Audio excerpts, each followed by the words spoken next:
Uncle Angelo? Saan ka galing? Yan sa kapitbahay, kuya. Anong ginawa mo doon? Nakikain, kuya. Nakikain ka? Di ka na nahiya? Oh my Anong God. pinakain sa'yo?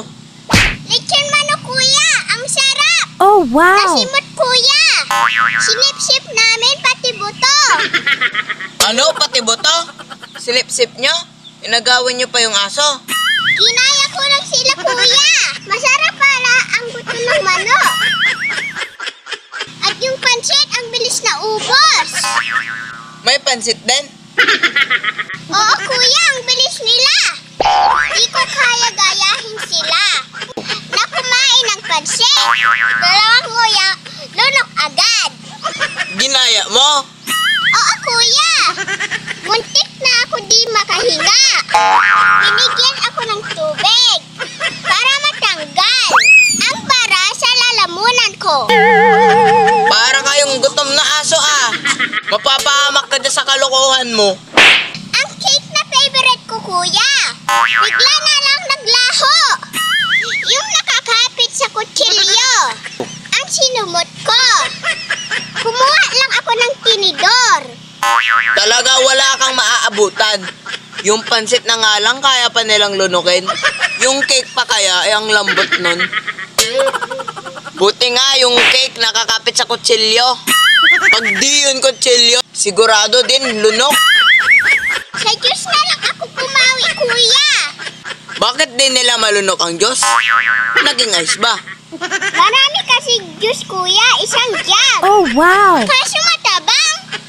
Baka naman isang sachet lang yan ng tang. Tinimplan nila sa isang jug. Isang litro ng pineapple juice, kuya.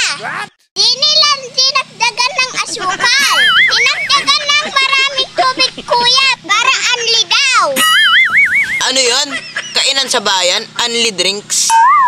Pero teka, meron tayo lechon, pansit at cake sa rep ah. Nani? Kuya, may bagong bang laman ang rep natin? Wala na nga. Kumain na ba kayo nila mama? Oh my Hindi pa, God. kuya. Oh, no! Di ba umalis si mama punta ng bayan? Eh sinong kumuha ng pagkain sa rep? Nani? Eh, ikaw naman kasi, kuya, iniwan mo ako. Kaya pumunta ako sa kapitbahay. Tinanong tuloy ako kung may pagkain tayo. Dapat sinabi mo wala. Alangan naman sabihin ko wala. Eh, meron naman talaga. Di naman masamang magsinungaling eh. Lalo na pag delikado. Sabi nila, papakainin ako. Tapos pinakuha nila ako ng pagkain. Sinama ko na din ang pineapple juice para may drinks kami. Ano? Inuto ka na nila, hindi mo pa alam? Kumain naman talaga ako sa bahay nila ah. Oo, kinuha niyo yung pagkain natin, tapos kumain kayo doon sa bahay nila. Kuya, balikan ko ang juice. Marami pa. Sa inyo na lang ang natira, kuya. Sayang. Wag na. Baka lalo pa tayo mapasama. Lagot tayo nito. Kay kuya, mag-thank you na lang ako. Ano? Inuto ka na nga? Magte-thank you ka pa.